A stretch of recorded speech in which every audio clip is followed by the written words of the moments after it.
map of the world that we are all familiar with shows Europe several times larger than it really is supposed to be.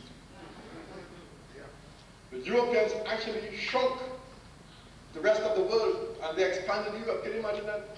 They literally remade the world. They found that they were too insignificant, so they actually turned the map upside down. In the last few years, some of you, I'm sure, would have seen the new map that's circulating nowadays that shows the world drawn to scale, as it is really supposed to be. And if you look at this modern map that's drawn to scale, it's very easy to see from one glance at the map that Africa is indeed the world's second largest continent.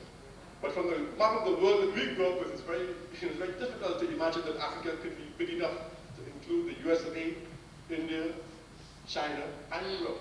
That's how big Africa is. The U.S.A., China, India, and Europe, all of that will fit in Africa. There will still be a little space left over. Anyone else who wants to squeeze it. But you would never guess it from the map that we grew up with. So Garvey was facing a situation where the world's second largest continent had been blown away in about 50 years. In the Caribbean, things weren't much better. And in Africa, let me say that not only was Africa conquered, but the conquest of Africa was accompanied by great devastation. Millions of Africans were slaughtered. After hundreds of Africans had lost their lives as a result of the slave trade, tens and scores of millions more died as a result of the conquest of Africa. In one country, the Belgian Congo, the country which today we call Zaire, in the Belgian Congo alone, the Europeans killed an estimated 8 to 20 million Congolese people in 20 years. Between 8 and 20 million Congolese were slaughtered in 2 decades at the end of the 19th century. That's only one individual African country. All over the world, African people were exercised over the question of Africa's loss of independence. What could they do? All kinds of organizations were being founded. And that's the situation that Garvey faced. In the Caribbean, things weren't any better. In the Caribbean, slavery had ended a long time ago in the British Islands in 1838. But nevertheless, there was no political power. There was very little economic power. Lynching didn't take place, but nevertheless, there was no real black power anywhere in the Caribbean in Garvey's time. Even in Europe, there were very small pockets of black people living in Europe, very small. But even in Europe, the small black populations there too were subjected to the same kind of racial violence and so on. In 1919, for example, there were race riots in England. A lot of black people were attacked all over England and Wales, 1919.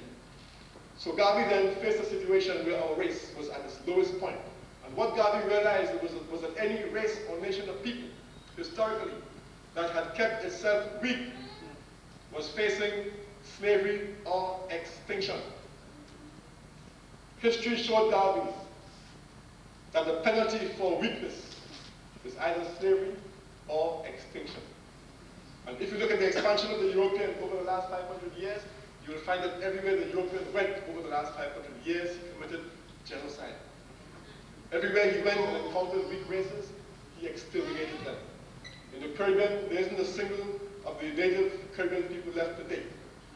The European, with Columbus in 1492, got to the Caribbean, they found the so-called Caribs living down there, the so-called Arawaks living down there. In one generation, they killed all of them practically in the larger islands. One generation. This is without the benefit of airplanes, without the benefit of bombs, just some Spaniards and horses with some swords and lances. So thorough were they in the genocide, they were able to kill hundreds of thousands of people in one generation, 30 or 40 years. All over Central America, South America, they wiped out the local Indian populations. In North America, the native Indians suffered the same fate. In many parts of Africa, in South Africa, for example, some of the first populations who the Europeans encountered in South Africa, around the Cape of Good Hope, they were also totally wiped out. Khoisan people, almost totally wiped out. The so-called Hottentots, as the white people call them. In Australia, same thing. Black man's country, they wiped out the so-called Aborigines in Australia.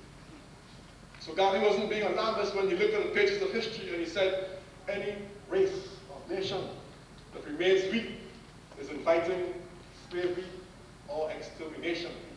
And it is Garvey's great genius that almost single-handedly that he was able to face a whole race of people facing this grim situation.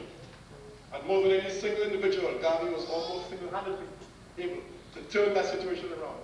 So that by the time Garvey died, our race was again pointed towards independence and once more restoring itself to its former glory.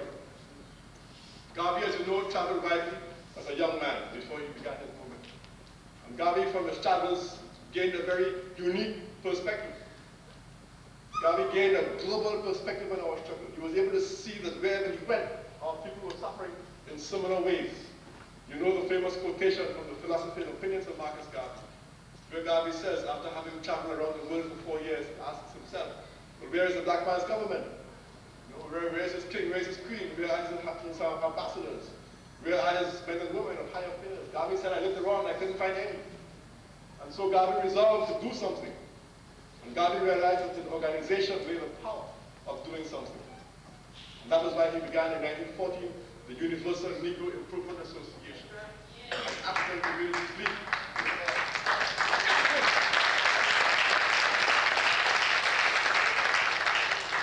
Among the objects of the U.N.I.A. was to establish a universal confraternity, as Garvey called it, a universal confraternity among the race. Garvey wanted to establish among African people a sense of a confraternity. That is, that African people everywhere should see themselves as part of the same large family and should unite their forces for the mutual benefit. In other words, what we sometimes call Pan-Africanism.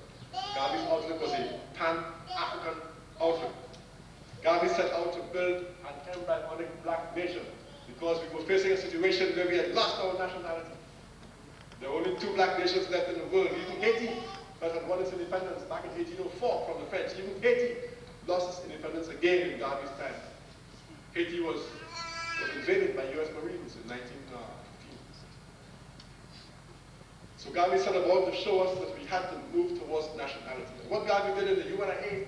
was to try to build all the various attributes of a nation. Is a nation supposed to have a parliament? Well, Garvey had a parliament. The U.N.I.A. had its annual conventions, and they became the parliament of the race. People would come from all over the world and deliberate for 31 days in August concerning racial matters. For the first convention in New York City in 1920, something like 25,000 people turned up from around the black world. 25,000 people. The largest convention in our history. Was a nation supposed to have an economic base? Garvey set about building an economic base. He had a Black Star Line Steamship Corporation, he had a newspaper, he had a variety of factories, which I'll come back to.